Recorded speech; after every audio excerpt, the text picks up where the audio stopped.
The opinions and views expressed in the following program are those of the speakers and the host, and do not necessarily reflect those of Yoakley Scott Corporation and your sports network.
And hello, everybody. Welcome inside a wonderful Thursday episode. We are winding down Running Point's week. It is August 22nd, 2024.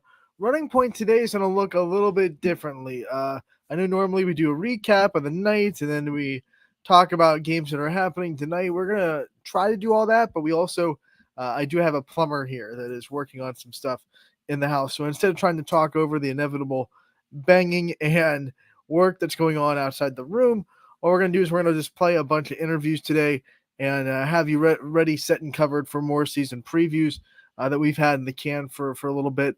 We're going to start with John Armini, the head coach of the Western Reserve Blue Devils. They're getting ready to open the season tonight on Ysn against Crestview. That should be fun, so there's no better way to start off the show than a coach's corner with him. So here is John Armini. Ty Bartell had a chance to talk with him, Western Reserve football. Welcome in, everybody. Ty Bartell in with another edition of Coach's Corner, as I am joined by the skipper of the Western Reserve Blue Devils, Mr. John Armini, joining me today. Coach, how are we doing?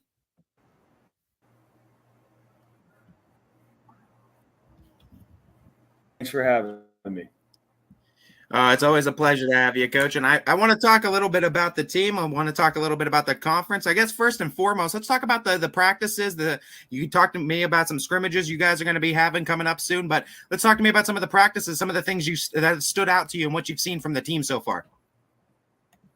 You know, we have a tough group of experienced guys who really believe in the process. So, we've had a pretty productive summer so far.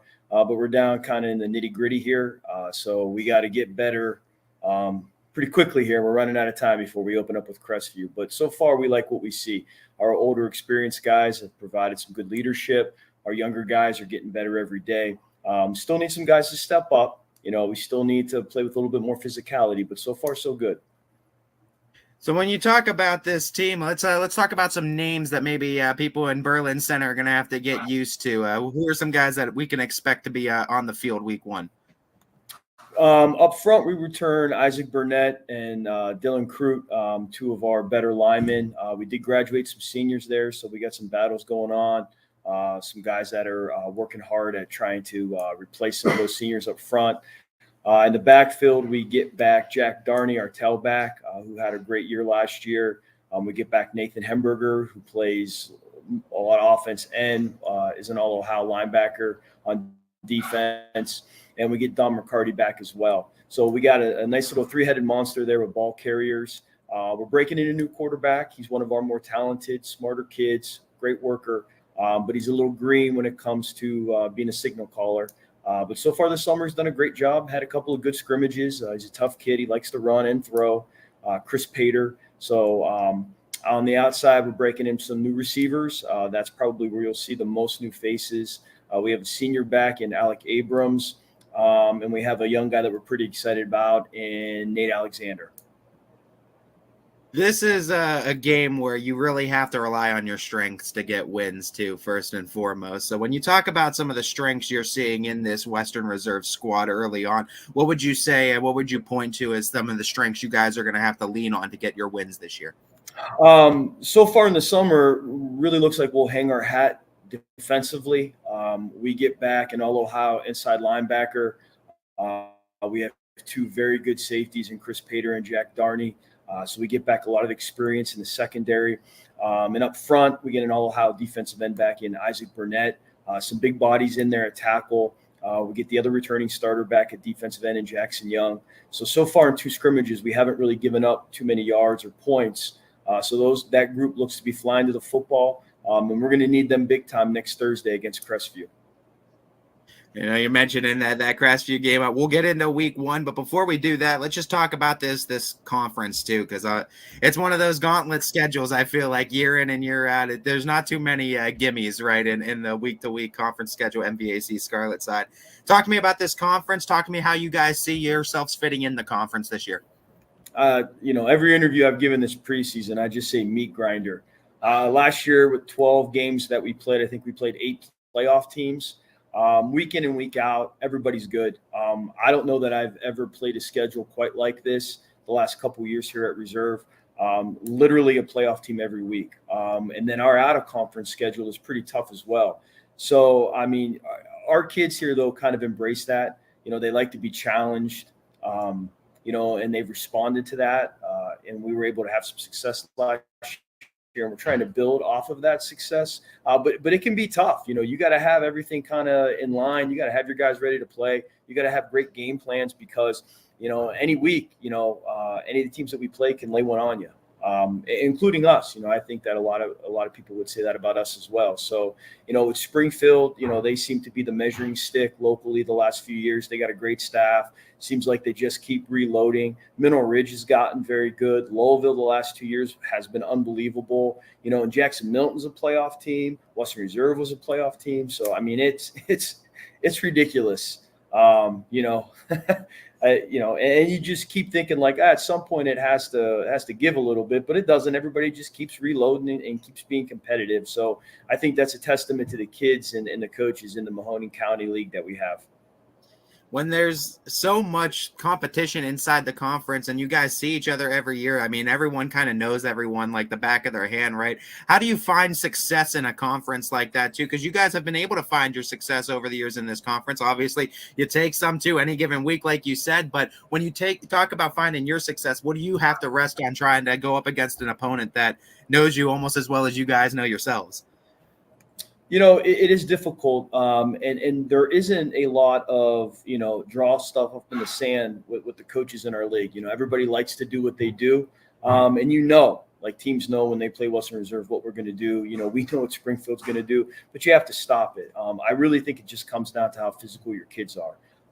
It's been my experience, the last 23 years coaching in the Valley, that the more physical teams that block and tackle better always have the success. So, those are the fundamentals that we try to focus on here. I'm not the most creative person in the world when it comes to drawing up plays or schemes or whatever, but we try to execute better. And I think that's kind of what it really comes down to, and not only in our league, but in our region, and in the area in general. Well, you previewed it a little bit, but in 1 week's due time, we're going to be talking about week 1 for Western Reserve. Preview how you guys are getting ready for this Crestview team. I think you two really match up well. You guys do a lot of things similar pretty well, too. I think this is going to be a great matchup week 1. How do you guys see yourselves trying to attack the Rebels and get a win? Well, I think the greatest compliment I can give, Coach Perry and his staff are, that you can see the growth. You can see their younger kids getting older and better and bigger and stronger. You can see those guys really buying into their scheme. So, and I think our kids do that as well. So I think that it's going to be a knockdown, drag out fight. They like to be physical and run the football, and so do we. There's not going to be too many fancy plays or trick plays or, 5 wide formations that you're going to see week 1. I think you're going to see 2 teams that want to run the football and 2 teams that are built to stop the run. So it's going to be, a slobber knocker. Our kids are excited. You get to open up with a D5 playoff team. That's going to attract eyes to your program. And our kids are excited about that. That they want the stage. They want to perform on those big stages.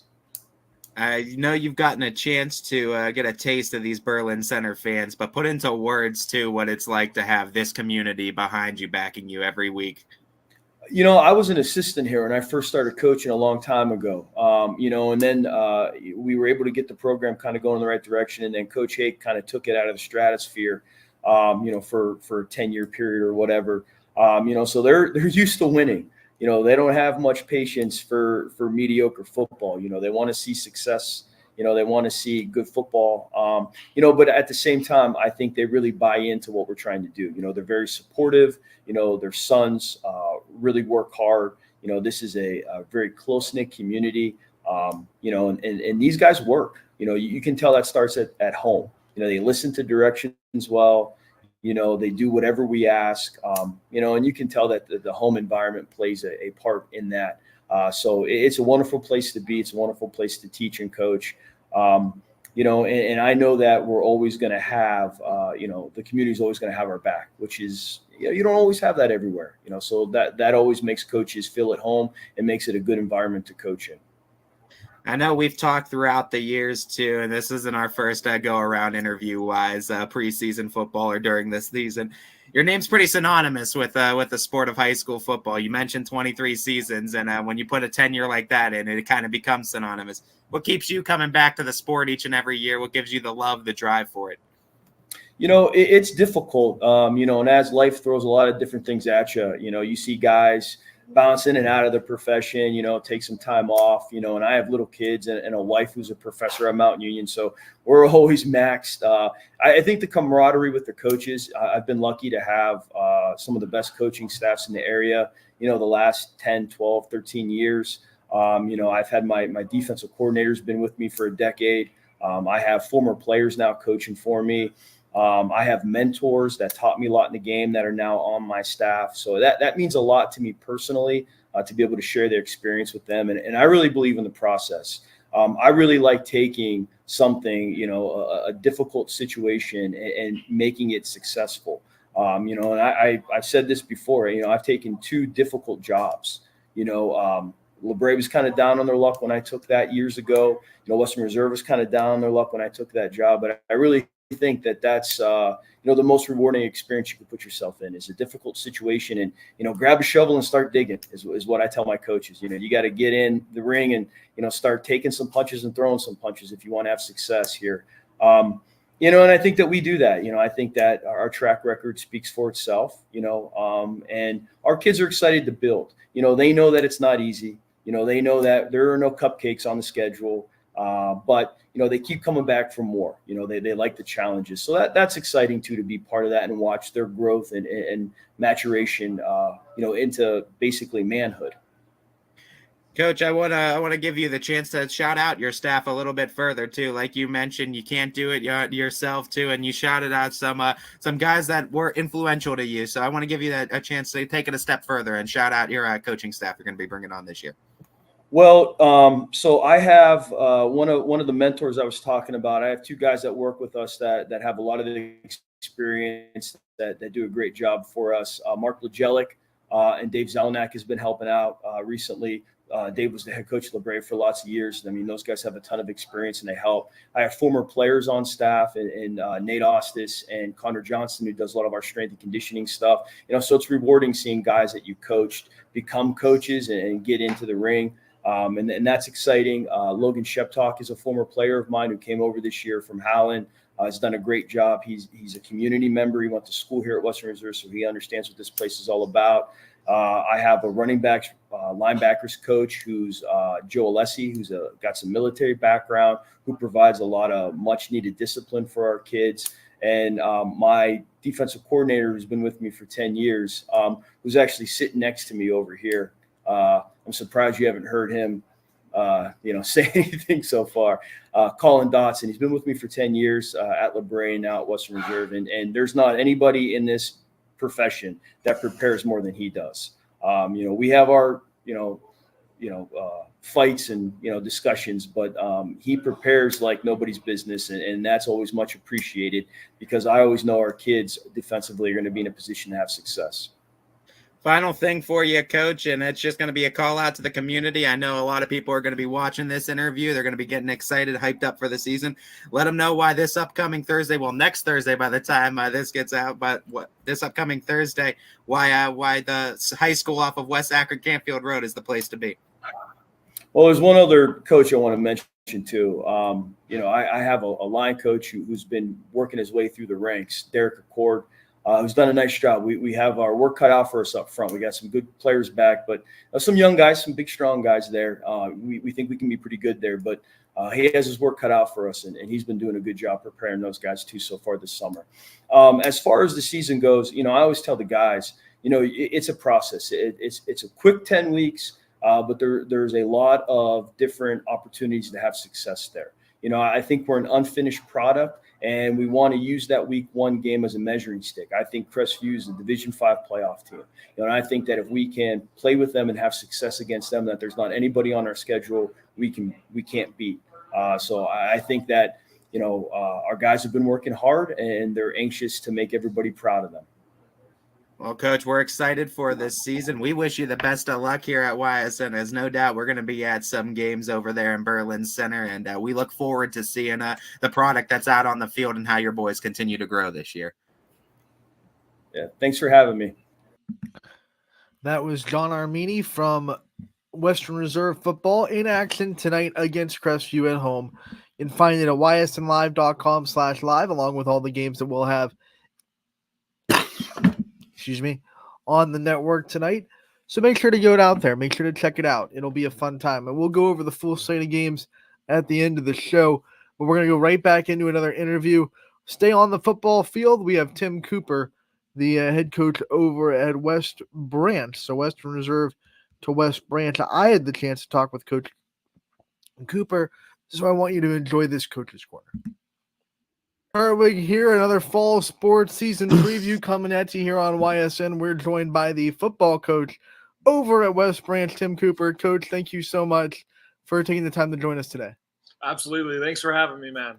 You got it. And before we start talking about the exciting stuff that we have for this year, I want to kind of get a quick recap of last year, some of the things that you think lessons were learned from both the coaching staff and the players, and what you hope the returning players can bring from last year's experience. I think we're led by a great group of seniors. These guys have been playing since they were sophomores, so they have a lot of experience in big game situations. Last year, we had a tough battle with Canfield week 1 at Canfield, which is always a tough place to play, and we kind of got it handed to us. So that was a big learning moment. And then we were able to kind of get better and find our identity throughout the season. We had a couple really close games where our kids were resilient, showed that resiliency, against Girard at home in a shootout. And then going down to Ridgewood was a battle for us. And then we hit a real stride there. I think we had 3 straight shutouts. And played some teams in there that were, they were going through some growing pains as well. But once we found that groove, offensively, we really kicked it up. And then defensively, we made the plays that we needed to. And then we've had a great, postseason run. Obviously, we wanted to continue playing even after losing to Canton South. But our postseason beating a Woodridge team who was much improved, and our defense did a phenomenal job in that game. And then playing a very talented Streetsboro team at home, another great defensive performance by us. And then we just ran into the buzzsaw that was Canton South, who was extremely talented and well coached. So, obviously our kids are hungry because, they want to get past that hump. We've got a loaded region, but they learned what it takes and what it's going to take to the next level. And now it's finally their time to lead us. So we're really excited. We got a great scrimmage tonight against South Range. That should be a great test for us. Let's talk about this roster that you're bringing together. I know there's a lot of returning faces, some new faces too. Who are the big names that you think that the fans and the media like us need to know about that should kind of be aware of before the season starts? I think, like I said, these guys have been around for a while. So you obviously Boston Mullinex gets a lot of coverage. He's a guy who's probably going to end up being our all-time leading rusher in our school history. Joey Jackson's kind of probably end up being our all-time leading receiver. So those guys get a lot of coverage already. But Then you've got guys who've done it before, like Anthony Perry, who was a little bit quiet last year. He's had a great summer. He had a great spring, obviously with the baseball run.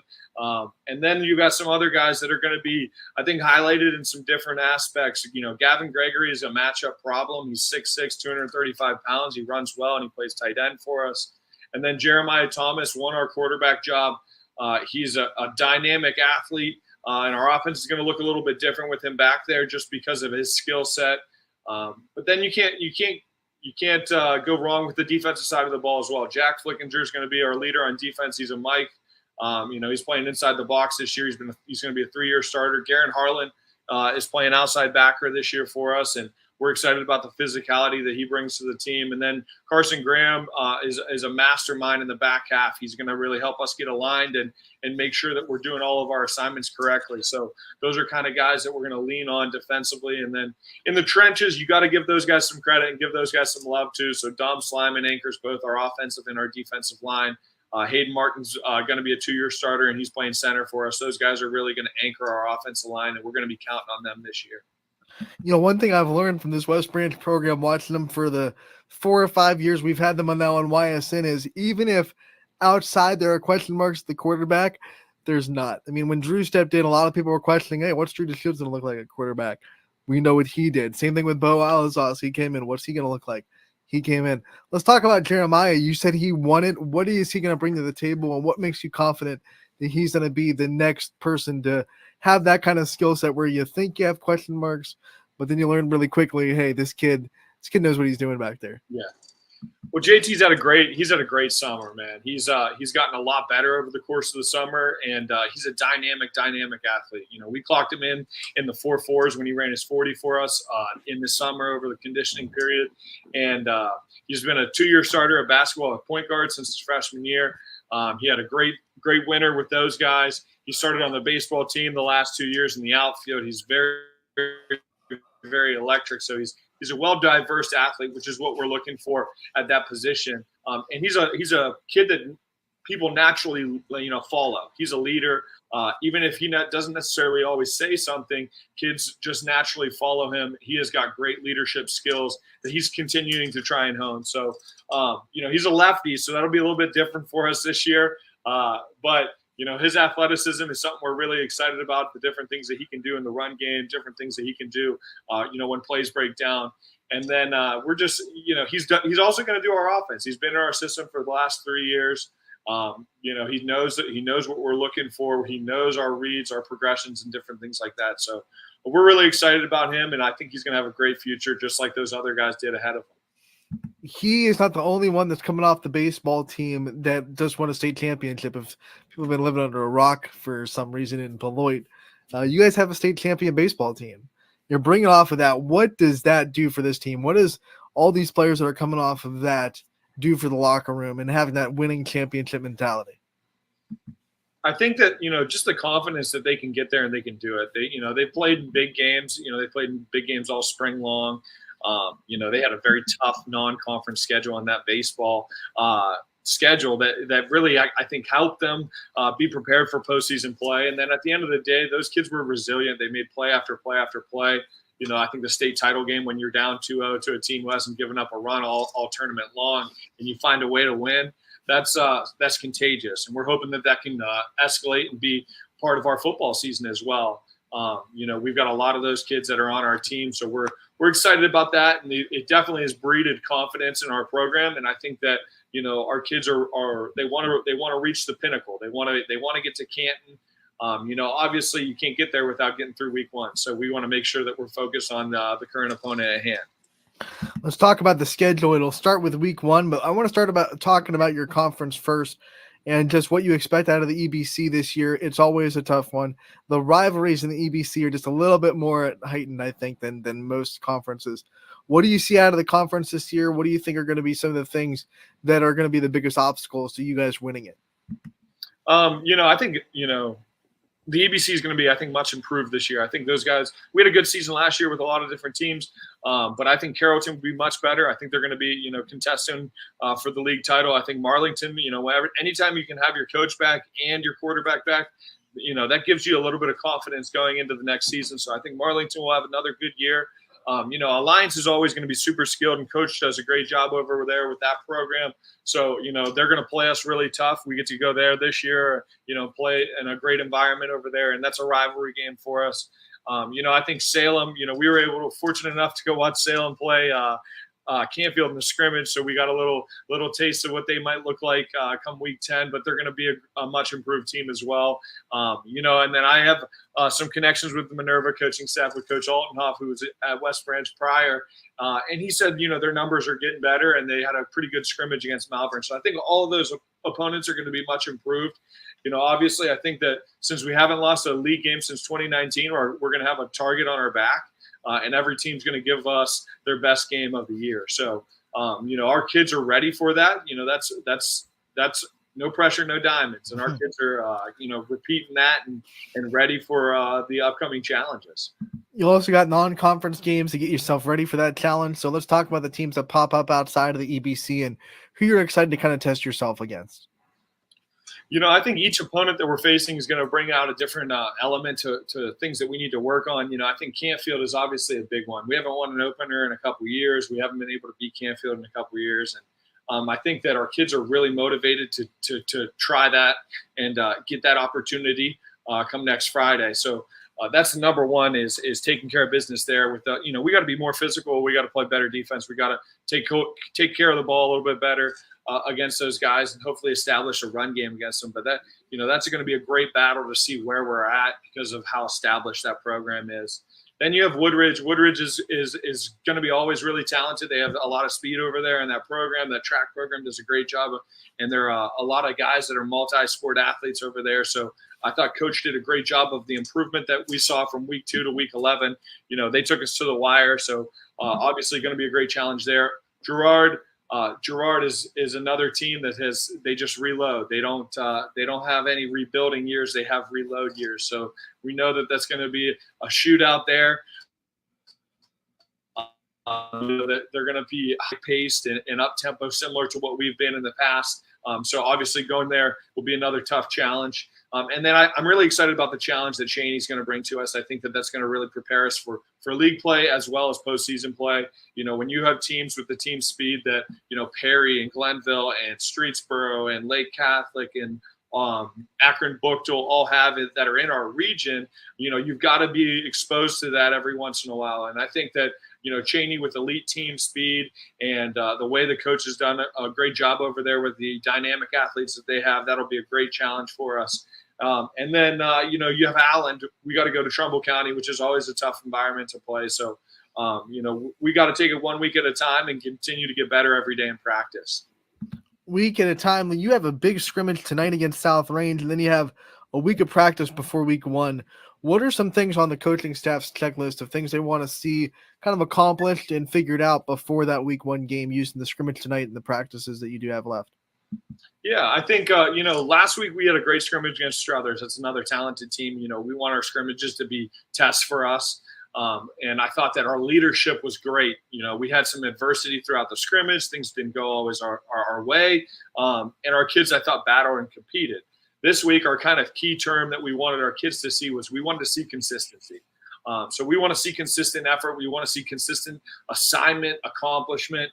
We want our kids to do everything very consistent. I think that's really important when developing a program. So consistency is the main thing that we're looking for tonight. We want to see kids flying around. We expect them to play with effort. That's what West Branch football is. And we expect them to execute. South Range is going to do a great job. Coach Rock over there, he's probably scheming it up for us, knowing him. But we're excited to test ourselves against a team that, made it to the regional finals, has won a state championship in the last couple of years, and is extremely well coached. So we got a couple tricks and things up our sleeves for tonight, and I hope they do too. So it's going to be a great battle, great competition. I like it, Coach. Like hearing it. I know that's a matchup that everyone would have loved to see in a normal game. So scrimmages, got to give the fans what they want a little bit, right? Got to give them a little bit of that pizzazz. You've been here before. You've done our coaches' corners. You know that we don't let you go without talking about your staff. You get the interviews, but we know they do a lot behind the scenes to help you build this program. So talk about the people behind you, your coaching staff, and the other people that make this West Branch football program great.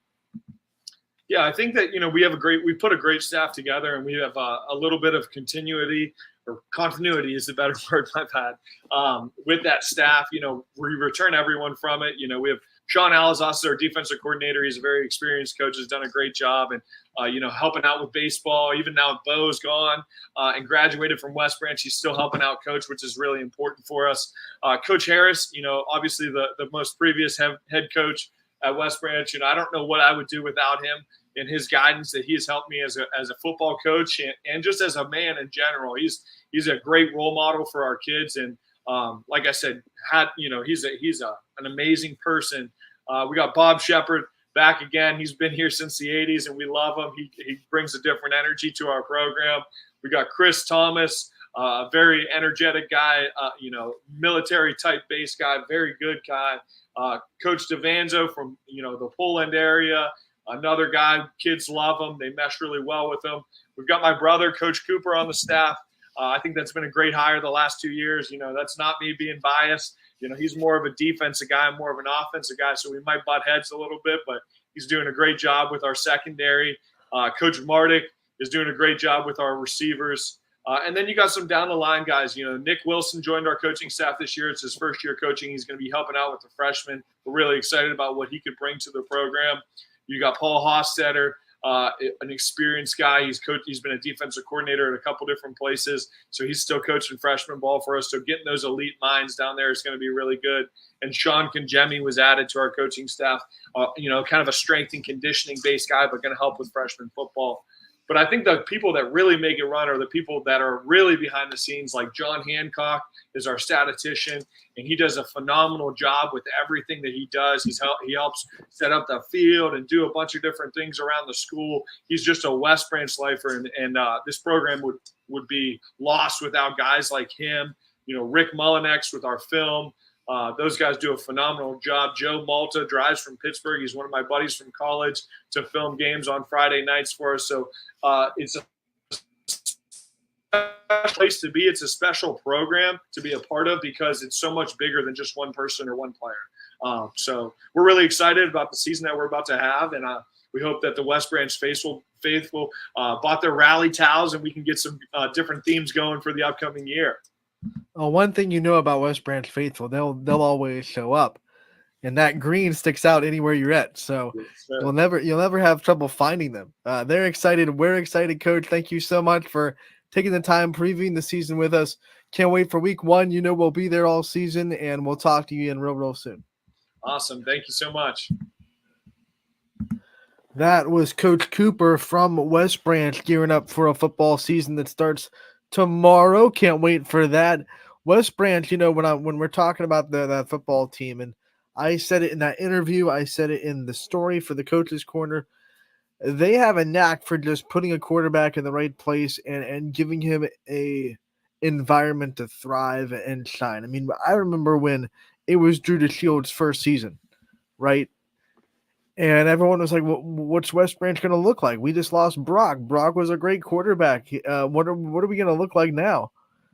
And Drew DeShields was like, that's what we're going to look like. And he shined for a star. And then Drew DeShields graduates. And last year it was Bo Alazos. And it was the same question for West Branch from the outside hearing it. What's the quarterback situation in West Branch? What's this team going to look like with a brand new person under center? And we all saw the things that Bo Alazos was able to do under center. I don't see that trend not continuing with Jeremiah Thomas. He's going to step into that role, and they just have a culture that's built to let quarterbacks thrive. They have athletes for days at West Branch. Jeremiah Thomas is an absolutely stud athlete. We see him on the basketball court and baseball field all the time. We know what he's capable of, and he's just another guy that's going to step into this role that's already got plenty of leadership varsity experience in the other sports. So he's just going to be like, guys, I've been here before. I know what it takes to win. I just want a state championship. I have no trouble putting faith in Jeremiah Thomas and that quarterback room for West Branch. And we also talked about that baseball team and what that does for a locker room to bring championship mindsets into the fold. That baseball team knows what it takes to win, right? So they're going to come into that locker room, the players that were a part of that baseball program, they're going to say, hey, This is the things that we did that culminated into a championship. And everyone else has to listen because they got the trophy, right? There's no denying that what they did worked. So that's going to be a big, big lift for West Branch football as well. So can't wait to see what they have in store tomorrow at Canfield. I mean, it's the game, right? It's been the game for a while. I should say at home against Canfield, right? So, but that's been one of the big week 1 games for the last couple of years, and it's going to be another big one this year as well. Can't wait to see what the Warriors have in store. Can't wait to see what the rest of the show has in store. We're going to take a break, come back with more interviews on Running Point, brought to you by our good friends over at Greenwood Chevrolet in Austintown. 21 News delivers the news as it happens, using the latest technology from where it happens. Live here outside the Mahoney County. On air, online, Wednesday afternoon weather update. Very dangerous. and on the 21 News social media platforms. I'm on the road right now. 21 News, the Valley's only locally owned source for trusted news since 1953. Craftsmanship to us is 60 years of pride and dedication. Passed down from generation to generation. The hardwood floors that your kids take their first steps on. The solid wood doors you quietly close at night. The things we create day in and day out are the products that end up turning your house into a home. At Baird Brothers Fine Hardwoods, uncompromising quality and craftsmanship built our business. And it will keep us moving forward for generations to come. Going the extra mile at Greenwood Chevrolet means we want to take care of the community that takes care of us too. And we have to work together always. And that's how you stay in business for 40 years. You know, I love being a helper because when I help somebody, it makes me feel good. It means a lot that I can make a difference in others' lives. So I will do everything I can and just being there for them every step of the way. I want them to know within the first 5 minutes that they could depend on me. That's what going the extra mile means, only at Greenwood Chevrolet. Before the lights come on, before the workday begins, before a long day is ended, or it's time to have fun. It all starts with the people at Joe Dickey Electric. From replacing a light fixture in your home to building a substation for your business, no job is too big or too small. The people of Joe Dickey Electric power them all. Joe Dickey Electric, over 60 years of powering the Mahoning Valley. And welcome back to Running Point on ysnlive.com, brought to you once again by our good friends over at Greenwood Chevrolet in Austintown. Anthony Hartwig with you. Can't wait for you guys to be a part of tomorrow. Full slate of football. It's going to be a good show. Before we get there, we have one more interview to get to. We're going back to Ty Bartell. He just turned in another great interview today, and we're going to the volleyball court this time around. Christina Baker, the head coach of the Newton Falls volleyball team, for you here tonight on a volleyball pack Thursday as well. Football starting, volleyball in action, soccer in action. We'll hear this interview. We'll come back and we'll talk about all the games that are going on tonight. Ty Bartell in with another edition of Coach's Corner. This time we head to our friends over in Newton Falls territory with home of the Tigers with their head volleyball coach, Christina Baker, joining me today. Coach Baker, how are we doing today? I'm doing good. Another great day. It's sunny outside, ready to get started. I know, and you're talking to me a little bit about the schedule you always have to put together, and it's a busy time of the year getting prepped for a volleyball season. What's that looking like right now? What's the process been looking like as we gear up for the season? It's been busy. We have a short amount of time that we have to get ready for the season before we have our first game. Scheduling scrimmages, they just changed up our scrimmage schedule a little bit. We were allowed to add another scrimmage in there, so it was nice to get some more playing time. We've been real busy. We've already had 4 scrimmages, I believe, so far. I've lost count in the last few days here, but just getting ready for a game next week and chugging along one day at a time. When you talk about the scrimmages that you've had and the practices that you've had, what stood out about your girls this year too? What have you noticed, and what are some names maybe we should get used to for this season? Well, I got 3 starting seniors coming back this year. Looking for Peyton Murphy really to step it up for us on defense in the back row. Of course, we got Lily Sate, who's been a middle hitter up there for us, starting for this will be her 4th year starting varsity for us. So she's been a mainstay for us up in the front row as a hitter and a blocker. We also have Logan Elliott coming back this season. We lost her last season due to an injury, so getting her back this year is big for us on the outside. I think they've shown some great leadership in the gym so far, bringing this team along with us. We've got some young faces coming up. We still have a big junior class that I'm fitting some people into some spots that we needed. Some returning juniors from last year. I have Hannah Wright coming back as another middle hitter. Carson Gazda and Maddie Knight also filled in for us on defense last year, and they're coming back. So those are some big names that we'll have returning with a lot of experience coming in. And we had Jada Blucher, who is one of our sophomores that started last year as a freshman, and we're seeing some big things from her this season. It's nice to see them all back in the gym. For some names we have filling in some spots, we have Maddie Davis, Addie Pope, Kate Palesko. Like I said, I got a big junior class. Morgan Kendall coming back this season. So they've been filling in. They know the system. They know where I want them to be. I'm looking at another sophomore also helping us out. And so I'm hoping that, it's a well-rounded group. This year also I have a junior, Tori Fanton, filling in as our setter this year because, I lost a senior setter last season. So she's been doing a good job trying to fill in some spots that we needed her to. Last year she played primarily defense for us, so her going into that setter role is one of those, I have a setter that can play really good defense, so last year she was doing some defense and serve receive and helping out Danny, but this year she really needs to step up into that leadership role and leading the team and learning the process of being a varsity setter and what it takes. So it's been a fun group. It felt like this theme last year too. It was a very scrappy group too. I mean, you guys go 16-9, a really good season by all means. When you talk about that, when you lose a little bit, but you bring back a lot of power hitters too, a lot of stat leaders from last year. What are some things you've been emphasizing in these practices too? I'm sure it's probably you want to build from that 16-9 season, considering what you're returning. Yes, I mean defense is always my biggest thing that I preach is defense. Our defense makes our offense. Defense starts everything, whether it's serve receive, whether it's just moving on defense.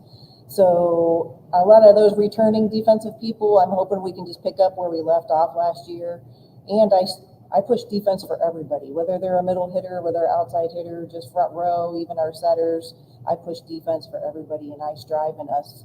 I think I take pride in our defense. I think in being scrappy and talking, and communication is a big one. I mean, I think communication is always an issue, but Tori learning her hitters and our defense talking, Peyton being back there in the back row. I told her you kind of got to direct traffic, and everybody's going to play one point at a time, one play at a time, and whether you're in the front row or the back row, I expect everybody to play good defense to get it started. And I like front row hitters and back row hitters too, so the offense has got to finish it, but the defense has got to get it started. You obviously were pretty competitive last year in the conference. It's always a gauntlet of a conference to get through too. Talk to me about what you guys see in the conference this year too, and how you guys are going to try to be competitive again in that very tough MVAC gray side. Well, I think for the most part, coming into we do have a very tough conference, and I think, every night you got to bring it. You got to be ready to play every single night. And we're bringing Southeast into the mix also. And I know Southeast, we've played them the last few years. We always have competitive games with them. They have a very strong program. I mean, everybody knows Coach Tarka from Southeast. She was actually my coach in high school, so I'm very familiar with her. So, having Southeast in there too, along with Garrettsville and Crestview and LeBray and Brookfield and everybody else. I mean, I think we're all very competitive, and we're going to compete every single night, with LeBray and Brookfield and those teams that we've had in our league in the past. I think we have a history that, we're going to battle it out when we step on the court. Looking at your team this year, I mean, just preview the schedule outside of the conference too. Some matchups you're excited to test your girls with. Well, we had Maplewood added on there, and I know they've had some competitive teams in the past. We saw them play actually a few years ago back in the D4 conference. I think they were pretty high seeded and had some decent teams. We also added Salem on there this year, so I know in the past they've had some very competitive teams.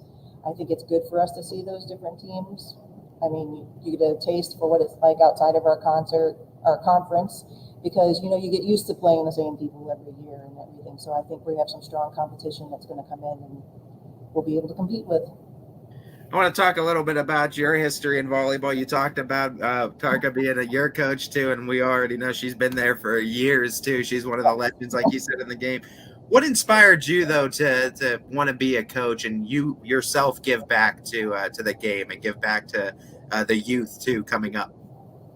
Well, when I was in high school, I played volleyball, basketball, softball, and I was doing stuff all year long, and I loved playing. I loved competing. Getting into coaching was my way of competing without, you know, maybe getting up there a little older than I want to be, or I'm able to compete anymore. When I stopped playing sand volleyball and doing all that softball stuff, this was a way for me to get out there and compete.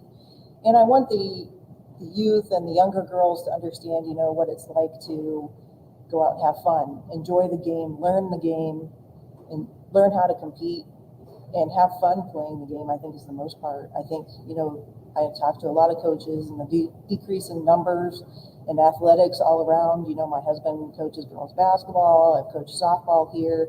So I see there's not as much interest in girls getting out and playing sports. And we play and practice and work just as hard as the boys do, and they deserve to get out there and show what they've got and get people involved in it as much as we can.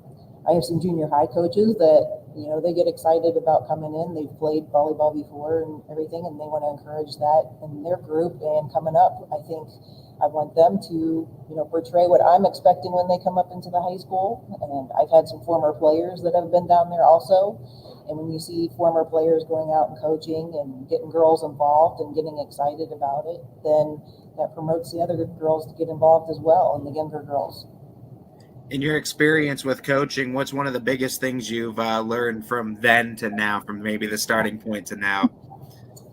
Well, I'm going into my 19th season here, and I would say it's just, you know, a different mentality in the girls, a different excitement level. You know, it's a different generation than what you're used to. You know, when I first started, there wasn't cell phones practically attached to their hip all the time, and you didn't have to really, you know, do something to get the girls excited about the sport as much as you do now. I feel like you have to keep them interested, and keep them engaged all the time. What have been some of your keys to try to find that engagement too? Because I mean, you said you guys have a decent numbers. It's hard, obviously, with decreasing numbers, but you guys are still able to field a team, and that's always excellent. What do you do to try to keep those girls engaged too and keep them interested in the sport? I think at the high school level, I try to do something, you know, they're not expecting at practice or maybe at a game. I know I'm probably a pretty unorthodox coach out there compared to other people. I like to show them that I'm excited for them to be there and to play also.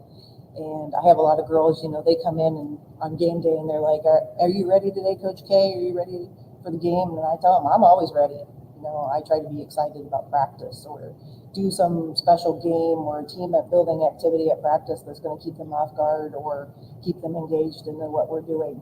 And I think when they're successful, I think it's not always about winning and losing, but, you know, if we go out and compete and play hard and you can tell me that you gave everything you had that night, then you're going to feel good about yourself and promoting that confidence. And women these days and the girls, you know, feeling good about themselves being out there and what they're able to accomplish.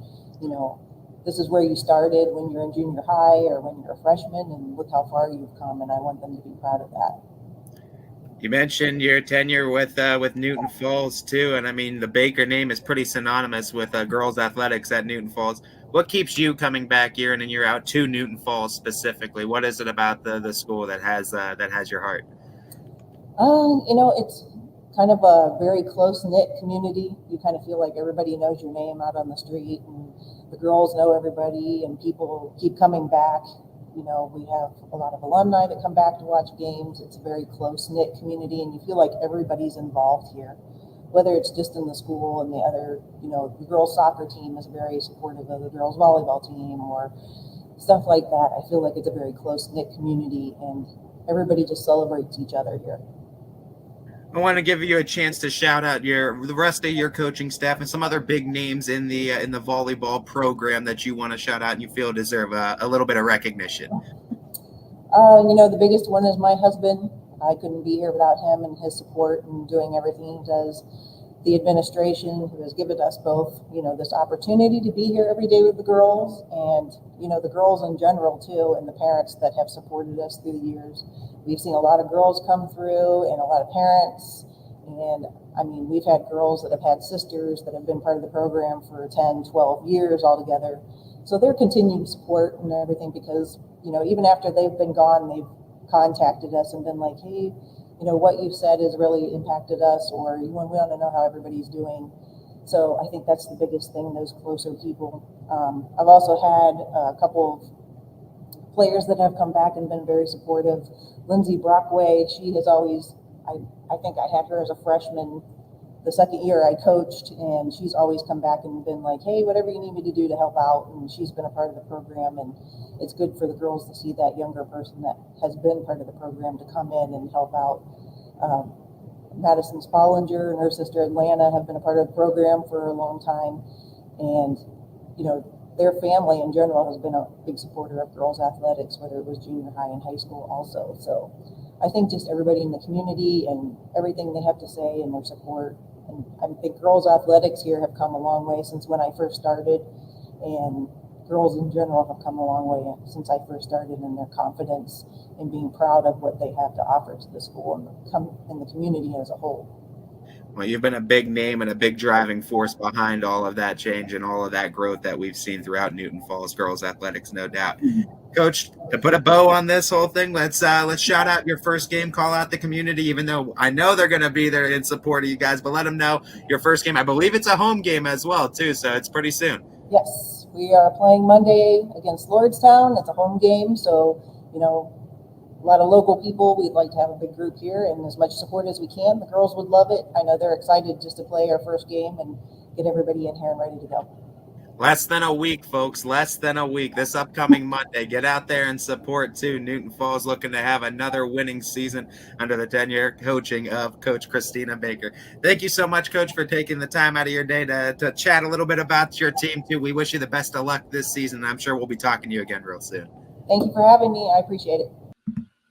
Christina Baker from Newton Falls. And if you don't know Newton Falls girls sports, the Bakers are kind of blanketed across the whole spectrum. Christina coaches volleyball, softball.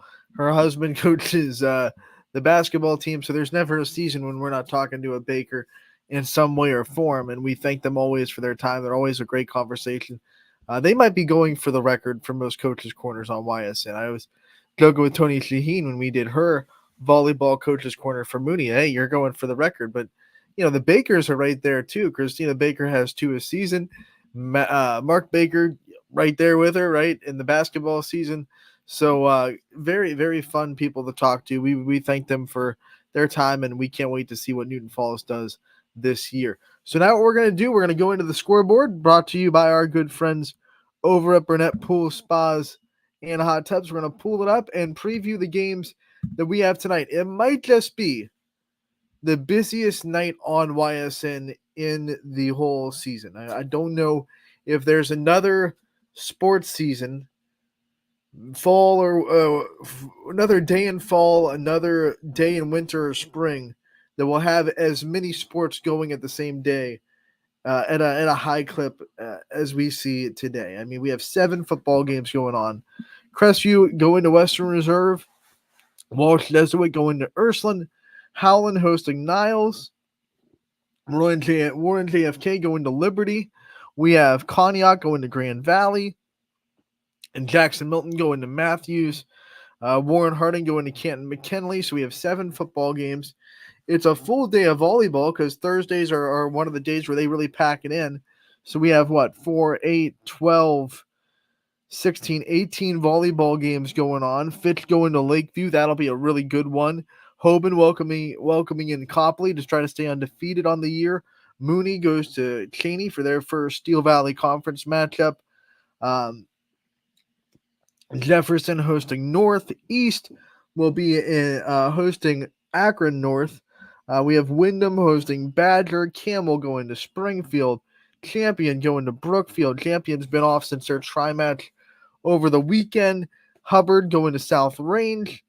We have LeBray going to Garfield. That'll be a really good matchup. We have Lakeside going to Pymatuning Valley. Sebring hosting Lordstown. Middle Ridge trying to get their first win of the year. They'll be hosting Lowville. Poland and Niles squaring off with each other. Newton Falls in the Southeast. Coach Baker just talked about that matchup on our coach's corner. Girard going to hosting Struthers. Wellsville going to United, West Branch going to Boardman. So that's a lot of fun volleyball. But if that wasn't enough, hey, guess what? We have boys soccer, 3 of the matchups today. Girard and Louisville squaring up. Edgewood going to Pymatuning Valley. United going to Heartland Christian. We have girls soccer on the matchup. It's the red versus blue. It's the rivalry game. East Liverpool versus Beaver Local. We also have golf going on today. And let's go to the golf matchups that are happening. You got Bristol at St. John. On the girls' side, you have Struthers, Poland, and Knoll Run. You have United and West Branch at Twin Springs. Those were both morning tee-offs, so they're probably already done. Columbiana and Boardman teeing off at 3 at Mill Creek. South Range and Hubbard going to be at Pine Lakes. Boys golf also in action today. Austintown Fitch hosting Girard. Columbiana going to Southern Local. Garrettsville Garfield going to Crestview. Oakland going to Beaver Local. And then South Range and Hubbard both going to be golfing at Mill Creek as well. So the action today is just jam-packed. Let's start with the broadcast that you'll be able to see. We'll have 3 volleyball matchups on the network tonight. I will be in Lakeview for Austintown Fitch coming to town against the Bulldogs. Ty Bartell will be in Hoban as they host Copley. Eric Hughes will be in Cheney for that matchup with Cardinal Mooney. So it doesn't always work out that way, but the first 3 matchups on the scoreboard are the 3 that are being broadcasted today. So those 3 will be on. We'll have 6 football games, 6 out of the 7 football games broadcasted. Every game is going to have a 2-person crew, so you're going to be in for a treat. Crestview Western Reserve, Chris Colucci and Billy Capabianca will be on the call there. Tim Corso and Osiris Talbot will have the call for Ursuline hosting Walsh Jesuit. We'll have Noah Ricks and Dakota Cotstel at the Howland versus Niles game. We'll have Jordan Barber and Anthony Malone both doing Warren JFK and Liberty. Tyler Hartz and the WOW TV crew have you covered at Grand Valley for their matchup with Conneaut. And then Jackson Milton and Matthews will be covered by DJ Oakley and Chris Sigler tandeming up going to Matthews for that game. So 6 out of the 7 games going to be broadcasted on ysnlive.com/live. Some other broadcasts happening tonight on the network. We have some soccer going down too. We'll have video-only coverage of Orange Soccer against NDCL. That'll be boys and girls. We'll have video-only coverage of Poland Soccer hosting Salem on the boys' side. And Owen Clean will be at Beaver Local for their matchup with East Liverpool on the girls' side. So we have soccer on the network tonight, volleyball on the network tonight, football on the network tonight. And we'll have golf recaps on the website as well when we get those scores in. So it is a busy day on YSN. Maybe, like I said, maybe the busiest day of the year. I don't think there's another day in the year where we'll have multiple games from every sport, 4 sports across the way. Actually 5 sports: football, girls and boys soccer, volleyball, golf. So 5 sports in action today, and they're all volume, right? Except for girls soccer only has 1. Everything else we have at least 3 or 4 matchups going on. So very busy day at YSN. We will have a lot of recaps coming up tonight, so make sure to tune into that. Stay up to date on our website, ysnlive.com. I want to thank you so much for tuning in today. Running Point always brought to you by our good friends over at Greenwood Chevrolet. So if you enjoyed today's show, make sure to give them a shout out and thank them for their sponsorship of Running Point. We will be back tomorrow to talk about all the football going down tomorrow night. Running Point will be back tomorrow 1 to 2. And like I said, it is always brought to you by our good friends over at Greenwood Chevrolet in Austintown. Thank you so much for tuning in again.